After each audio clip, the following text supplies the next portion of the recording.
Have you ever felt, in the quiet between words, that something in you has shifted so profoundly that the people around you seem both familiar and strangely distant? Is this what love really is, this strange loneliness that follows an inward opening? Or is there something else hiding beneath the ache? I ask that because what I want to explore with you today is that exact space. The place where inner change meets outer life, where the heart's expansion collides with the assumptions, habits, and loyalties of everyone who knew you before. In the spirit of Krishnamurti's inquiry into attention, freedom, and what it means to love without clinging, let's walk through what happens when a person awakens a little and the world around them does not. If what I'm saying matters to you, pause for a moment, take a breath, and, if you want to keep receiving reflections like this, consider subscribing. Stay with me now. This question touches something most of us fear to look at: the cost of becoming truer. Picture a room full of caterpillars. They move side by side on the same leaf, content with the same rhythms, the same small ambitions: eat, crawl, rest, repeat. Then one of them begins to change. At first, it's barely noticeable. Lengthened pauses, a new silence between chewing and moving. Then the chrysalis forms. The others watch with a mixture of curiosity, disinterest, and sometimes discomfort. When the creature emerges, wet and trembling, wings as yet untried, it is not just different in shape. It perceives light differently. It senses air where none existed before. It wants to fly. But the leaf is still the leaf, and the others are still crawling. This is the image we return to again and again: transformation as both miracle and social rupture. We do not become separate because we want to punish anyone. We become different because the inner geometry of our attention alters. We begin to value presence over habit, clarity over opinion, listening over reaction. Where once a joke or a role was enough, now subtle disturbances register as truths to be examined. This is not merely a change of taste, it is a change in the operating system of being. But what happens when the leaf remains the same?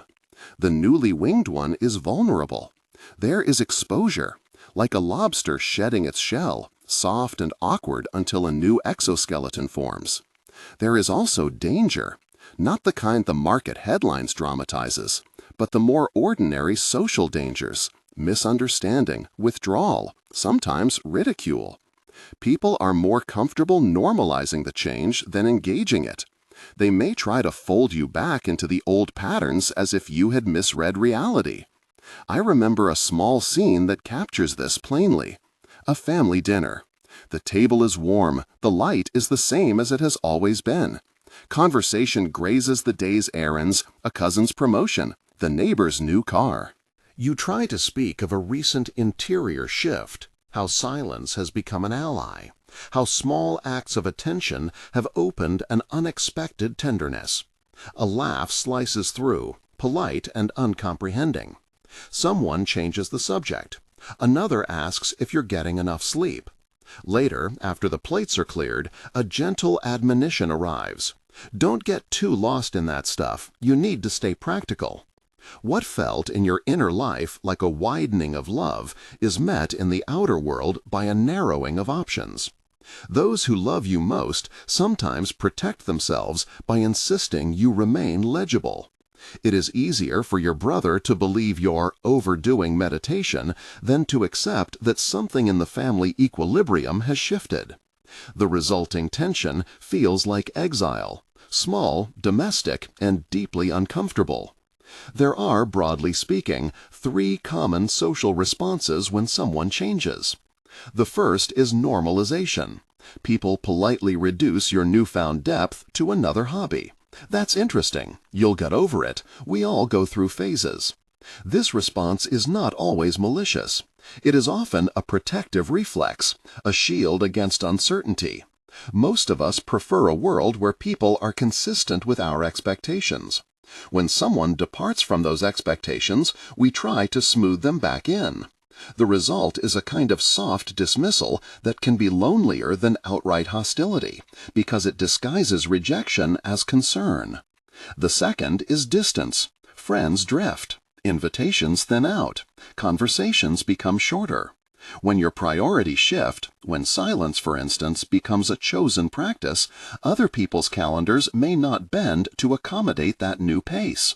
You feel the thinning like a slow leak. Distance isn't always cruelty.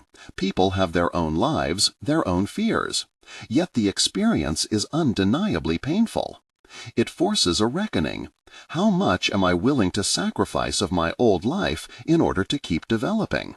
How much of my truth do I conceal to keep warm company? The third is hostility.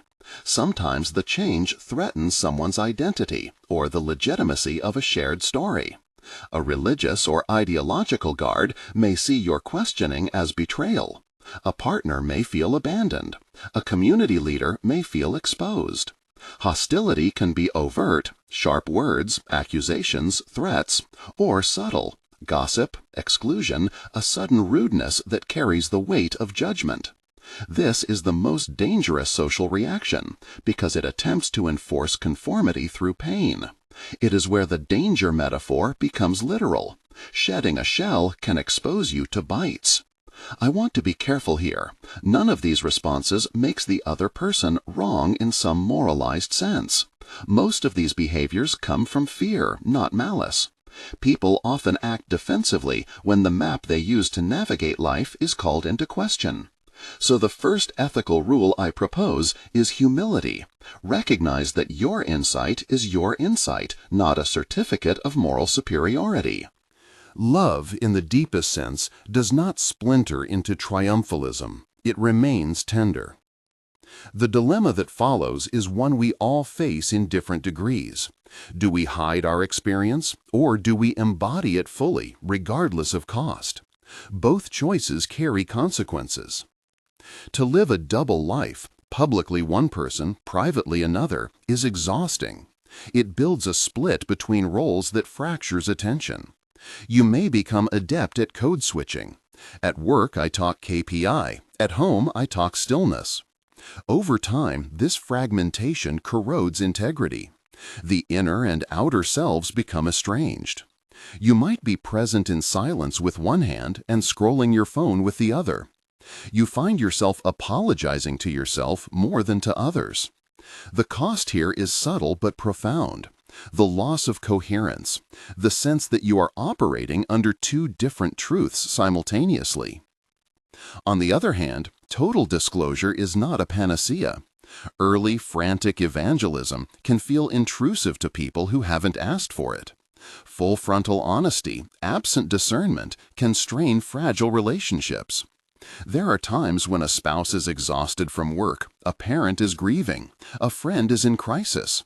These are not the moments to insist they share your spiritual curiosity.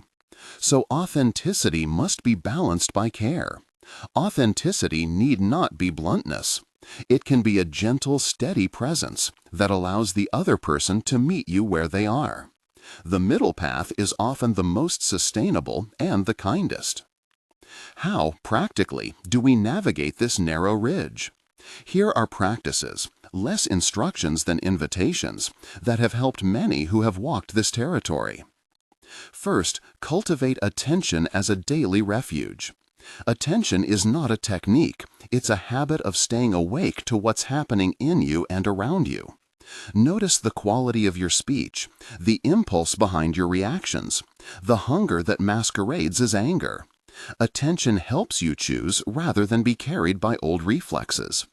It also softens the need to be right. When you see that a brusque remark comes from someone's fear, your response is less likely to be reactive. In the spirit of Krishnamurti's emphasis on choiceless awareness, let attention be observational rather than agenda-driven. See without immediately trying to fix. Second, practice compassionate non-judgment toward those who remain where they are. It's tempting, after a period of awakening, to set up a mental hierarchy, those who know and those who do not. Resist that. Remember that each person's path has a timing and logic you may never fully understand. Compassion does not mean condoning harmful behavior, but it does mean refusing contempt as a posture.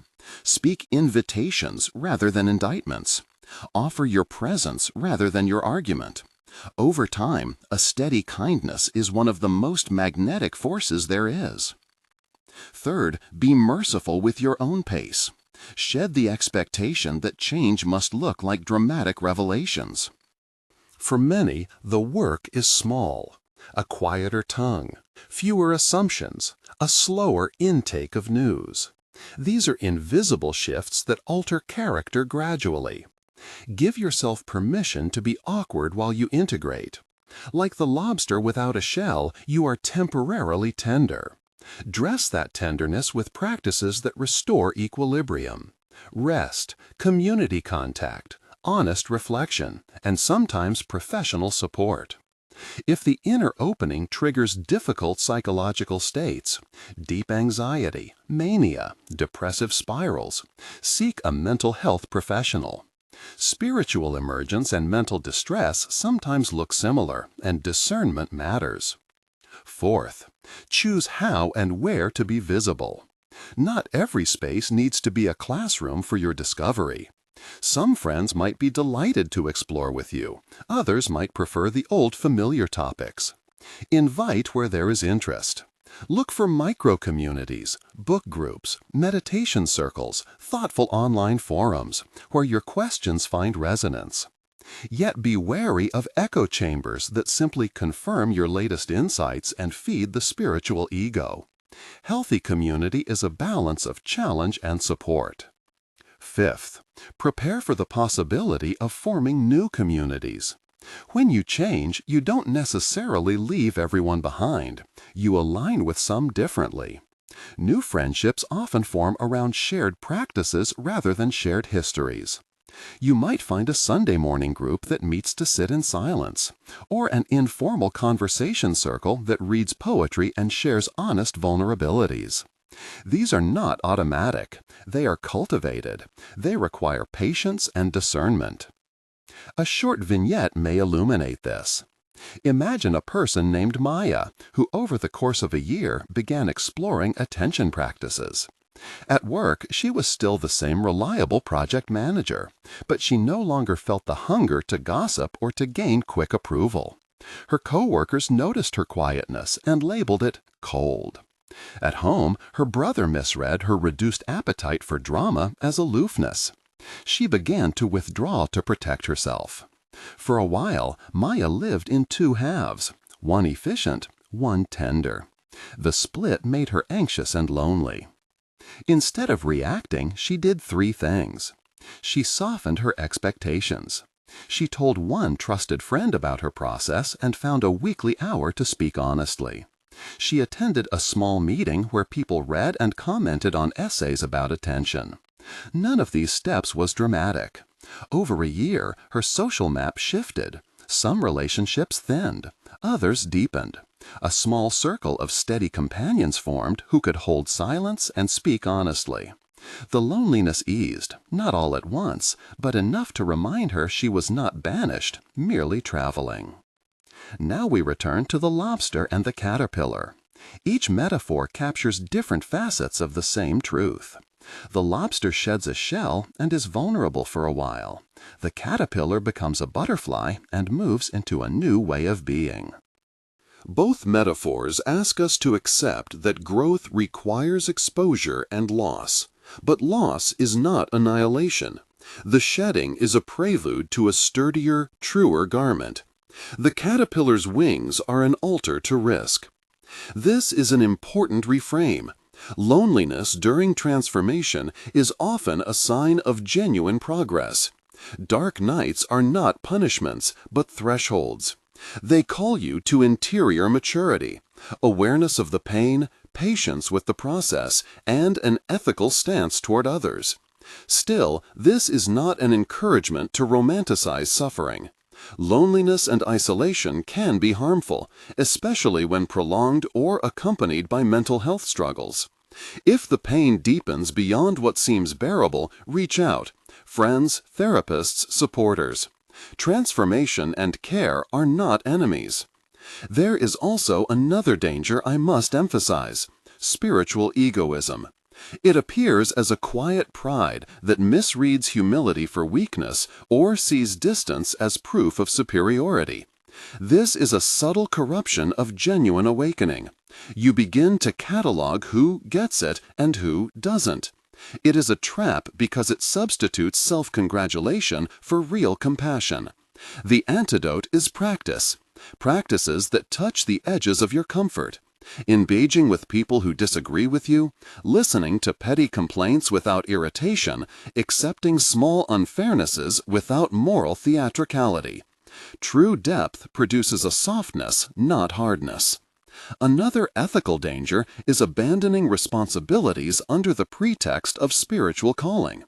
It is one thing to reconfigure life in light of a deeper value. It is another to use awakening as an excuse for neglect. If you are a parent, partner, or part of a community that depends on you, attend to those duties with honesty and care. Sometimes growth invites a renegotiation of commitments. Do it with compassion and transparency.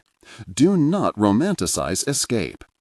You may ask, will I ever find people who truly understand the center tone? Will authentic love arrive to match this new capacity? There are no guarantees. The landscape of relationships is not promised to be easy. But there is an emergent truth in many people's lives. When you embody your discovery with humility, when you show steadiness rather than righteousness, you begin to attract others who resonate. These relationships are often fewer but deeper. They are not always drama-free. They are, however, more aligned. This alignment works like a resonant frequency.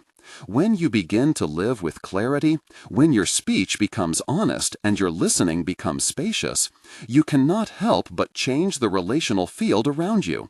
Some friendships that seemed unbreakable will fall away. Often they were woven around shared habits rather than shared depth. New friendships coalesce around practice and mutual honesty. Sometimes such connections form in surprising places. A neighbor who sits quietly while you both watch the light in the afternoon. A colleague who confesses a similar restlessness. A stranger at a retreat who weeps in a way that invites you to do the same. There is a final twist to this story, and it goes to the heart of the title. Is this what love really is? I want to offer a provisional answer, not a doctrine. In the spirit inspired by Krishnamurti, love, as I understand it, is not possession, not demand, not dependency. It is an attention so free that it does not aim to fix or own. It notices without needing to change. It stays present without clinging to outcome. When love blooms alongside attention, it creates space for both the caterpillar and the butterfly, even if that space is often inconvenient and emotionally risky. That means love sometimes looks like letting go, because clinging prevents growth. It also looks like steady companionship in the slow work of becoming. It is as simple and as difficult as being there without trying to control. When you love in this way, you neither try to convert others nor punish them for not changing. You offer presence and you allow their timing. If you are listening and feeling the loneliness of change, hold this with tenderness. What you are feeling could be the necessary clearing before new soil appears. The loss of companions who only wanted your old self is not always a final exile. It can be the opening for more honest, resonant connections. And while you wait, be gentle with yourself. Attend to the small tasks that keep you anchored. Keep your speech honest and your ears open. Practice compassion for those who cannot or will not meet you now. A brief practical checklist to carry in your pocket. Cultivate daily attention. Practice compassionate non-judgment. Seek supportive communities without seeking validation. Honor responsibilities with transparency. Avoid spiritual arrogance. And, when the inner pain grows severe, consult trusted professionals. These are not guarantees, only wise contours for the terrain ahead. As we close, consider this reflective posture. Ask not only what you know, but how you hold what you know. Is your wisdom a banner you wave at others, or is it a light you carry so gently that it nudges rather than blinds? The difference is crucial. One invites conflict, the other invites curiosity. If you have found something here that resonates, I invite you to return for more reflections. Subscribe if you'd like gentle guidance and honest conversation about this path. Perhaps join a discussion group or find a local circle that values attention and tenderness.